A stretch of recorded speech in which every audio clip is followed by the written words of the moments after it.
الحمد لله العليم الخبير المتقن نظام العالم بلا معين ونصير.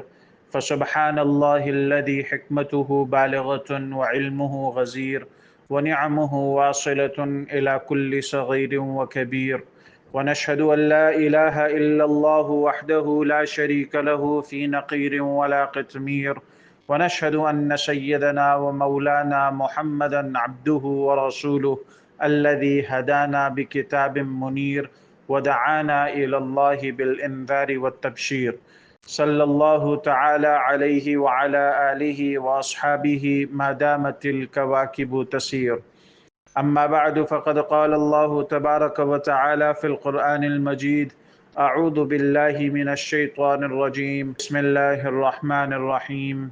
من ذا الذي يشفع عنده إلا بإذنه، صدق الله العظيم.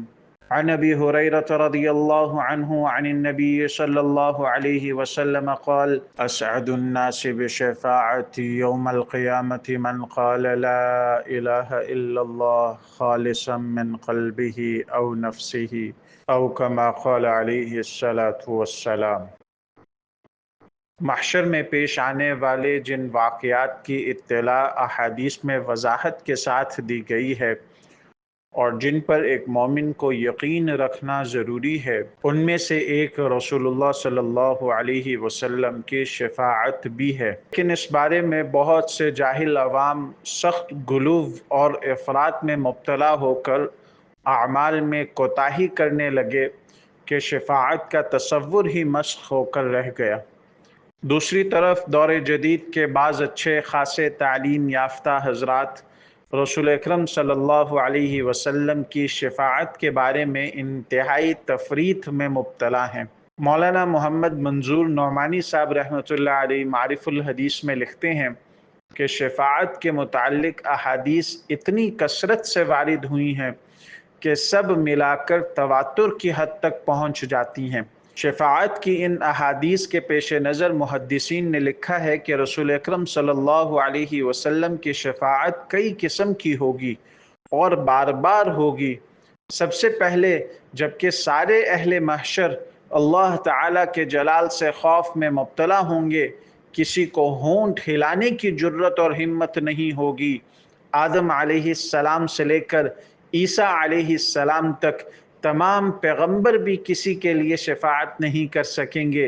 تو اس وقت عام اہل محشر کی درخواست پر اور ان کی تکلیف سے متاثر ہو کر رسول اکرم صلی اللہ علیہ وسلم اللہ تعالیٰ کے لطف و کرم پر اعتماد کرتے ہوئے نیاز مندی اور حسن ادب کے ساتھ بارگاہ رب العزت میں اہل محشر کے لیے سفارش فرمائیں گے کہ ان کو اس فکر اور بے چینی کی حالت سے نجات دے دی جائے اور ان کا حساب اور کتاب اور فیصلہ فرما دیا جائے.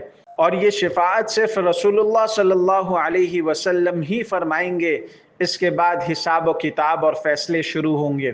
اس کے بعد آپ صلی اللہ علیہ وسلم اپنی امت کے مختلف درجے کے گنہگاروں کے بارے میں شفاعت فرمائیں گے جو اپنی بداعمالیوں کی وجہ سے جہنم کے مستحق ہوں گے یا جہنم میں ڈالے جا چکے ہوں گے. ان کے بارے میں آپ صلی اللہ علیہ وسلم کی شفاعت قبول کی جائے گی. اسی طرح اپنے بہت سے امتیوں کے حق میں آپ صلی اللہ علیہ وسلم ترقی درجات کی بھی اللہ تعالیٰ سے دعا فرمائیں گے. احادیث سے یہ بھی معلوم ہوتا ہے کہ دیگر انبیاء علیہم الصلاۃ والتسلیمات اور فرشتے اللہ تعالیٰ کے دیگر صالح اور مقرب بندے اہل ایمان کے حق میں شفاعت کریں گے.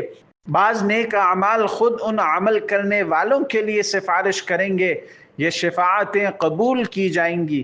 بہت بڑی تعداد ایسے لوگوں کی ہوگی جن کی نجات اور بخشش انہی سفارشات کے بہانے ہوگی. لیکن یہ بات یاد رکھنے کے قابل ہے کہ یہ سب شفاعتیں اللہ سبحانہ و تقدس کے اذن، اس کی مرضی اور اجازت سے ہوں گی، ورنہ کسی نبی یا فرشتے کی بھی یہ مجال نہیں کہ وہ اللہ سبحانہ و تعالیٰ کی مرضی کے بغیر کسی ایک آدمی کو بھی دوزخ سے نکال سکے. اللہ جل شانہ کا ارشاد ہے: من ذا الذی یشفع عندہ الا باذنہ، کون ہے جو اس کی بارگاہ میں بغیر اس کی اجازت کے کسی کی سفارش کر سکے.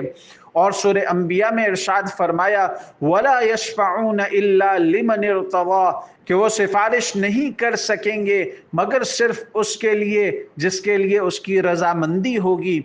حضرت مولانا مفتی محمد شفیع صاحب رحمۃ اللہ علیہ آیت الکرسی کی تفسیر کرتے ہوئے تحریر فرماتے ہیں کہ اللہ تعالیٰ تمام کائنات کا مالک ہے، کوئی اس سے بڑا اور کوئی اس کے اوپر حاکم نہیں، کوئی اس کے بارے میں باز پرس کرنے کا بھی حقدار نہیں۔ ہاں اللہ سبحانہ و تقدس کے کچھ مقبول بندے ہیں جن کو خاص طور پر کلام اور شفاعت کی اجازت دی جائے گی۔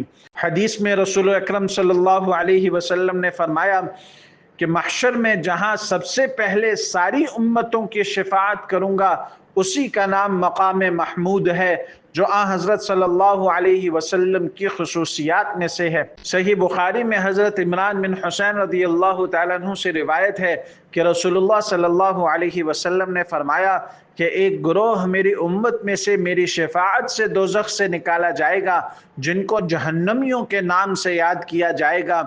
اس نام سے ان نکالنے والوں کی توہین نہیں ہوگی بلکہ جہنم سے نکالے جانے کی وجہ سے ان کا یہ نام پڑ جائے گا، کیونکہ یہ اللہ تعالیٰ کی یاد دلائے گا۔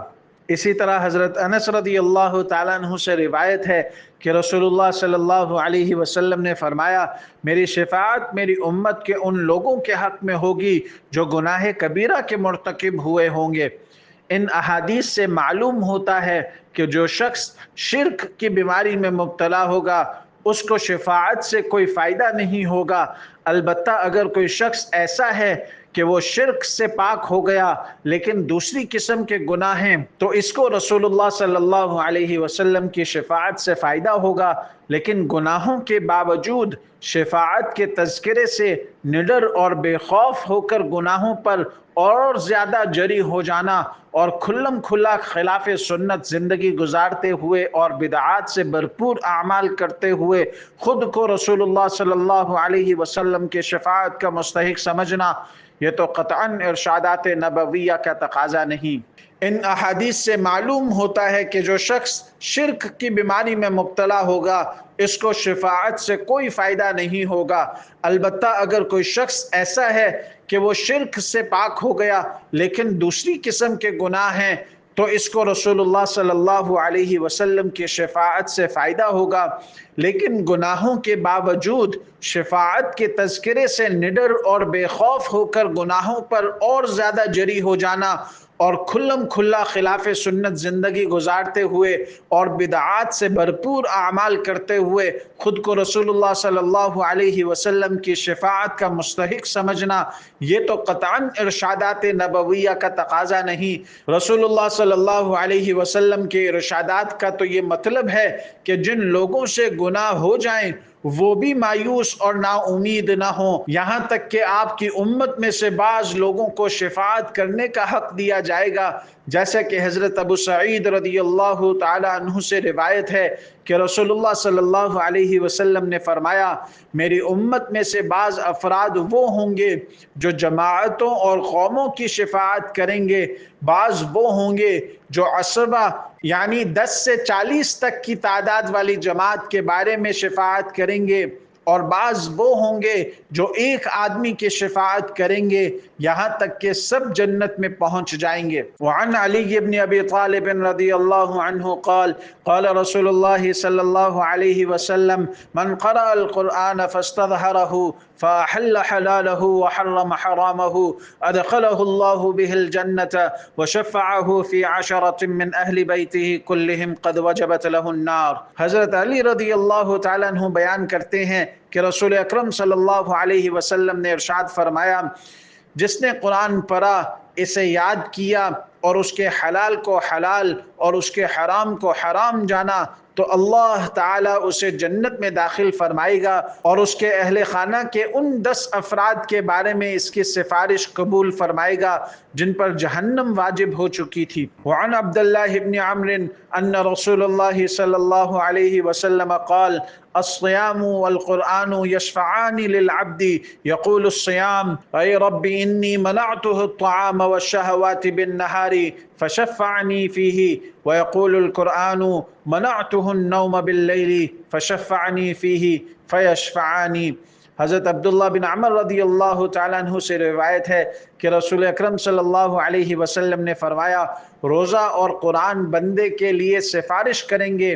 روزہ عرض کرے گا، میرے رب، میں نے دن کے وقت کھانے پینے اور خواہشات سے اسے روکے رکھا، اس کے متعلق میری شفاعت قبول فرما۔ اور قرآن عرض کرے گا، میں نے اسے رات کے وقت سونے سے روکے رکھا، اس کے متعلق میری سفارش قبول فرما۔ ان دونوں کی سفارش قبول کی جائے گی۔ اللہ رب العزت ہمیں گناہوں سے محفوظ فرمائے، اور جو گناہ ہو جائیں ان سے دنیا میں توبہ کی توفیق نصیب فرمائے، اور آخرت میں محمد الرسول اللہ صلی اللہ علیہ وسلم کی شفاعت نصیب فرمائے۔ آمین یا رب العالمین۔ وآخر دعوانا ان الحمد للہ رب العالمین۔